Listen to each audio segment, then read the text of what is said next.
Hello, welcome to Walter Limited. I'm James.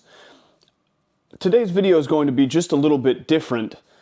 Recently, a friend has been pitching the idea of doing a mock challenge based on revamping old sets. Now, he's a little bit younger than I am, so most of the sets or themes that he's been proposing come from my dark ages, and that's fine. The whole idea is pick something that you like or liked as a kid and remake it using modern parts, techniques, etc. If you were going to choose a theme or a set to revamp, what would it be?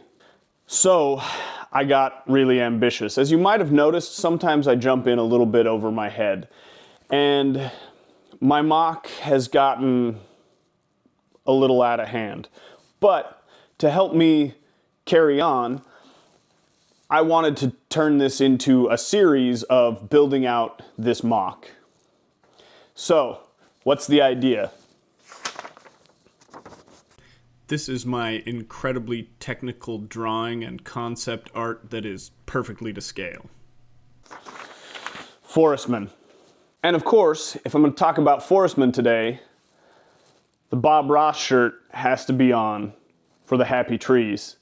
Yeah, it's all faded out, but hey, still love it. I've already made a video on my Forestmen collection here on the channel, and I love the Forestmen.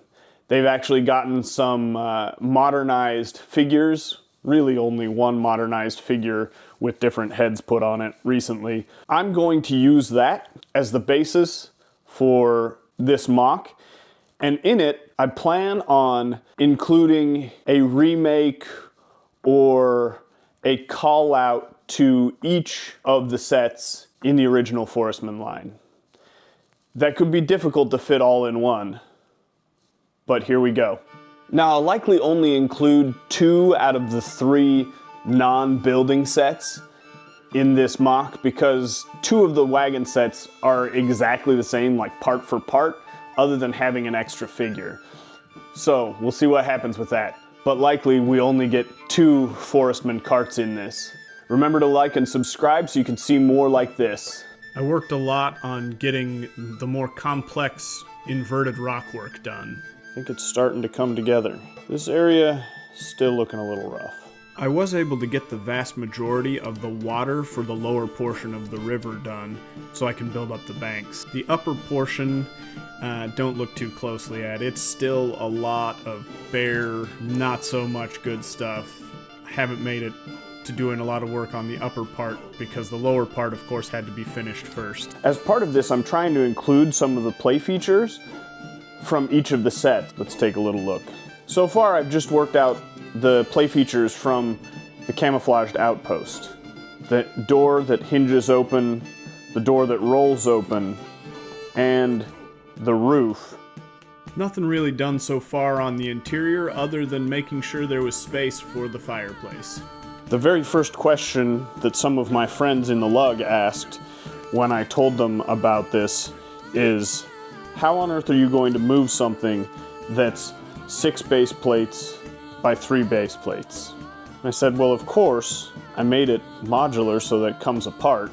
And I'll give you a quick shot of the infrastructure underneath. And as you'll notice, there are seams here. This side is actually 2 by 2 of the 48 by 48 base plates, the large gray base plates. And this half here is 3 by 3 regular base plates, the 32 by 32 variety. And they each come apart separately except for this section right here is joined together. For stability's sake, I think when I get that built, it's going to be important that that's one contiguous piece, because otherwise I don't know how I'd stabilize that part. But otherwise, all the rest of the sections come apart and float freely from one another. Plus, the only remake of the set that is integrated fully into the landscape is the camouflaged outpost features right here. The rest of them, you can see where I've approximately placed the base for the tower to the river crossing. The hideout will go over there. That one may be integrated into the base as well, but we'll see. The river fortress is going to go up here on top, and I plan on making that one set on top of the terrain, making it modular, because otherwise this section would be getting really, really tall. That covers all 4 of the buildings, and here is where we stand at the end of this week. How do you think this looks so far? The Forestmen are bandits, so there's gonna have to be some kind of chicanery or shenanigans or tomfoolery going on inside the build, but more stories to come on that. On the road to getting this MOC ready for BrickFair in Chantilly, Virginia at the start of August. And if I'm feeling really crazy and end up having enough time, I might try and get a section of it ready for Brickworld Chicago at the beginning of June. That would be an awful ambitious goal though. Thanks for watching. Have a good one.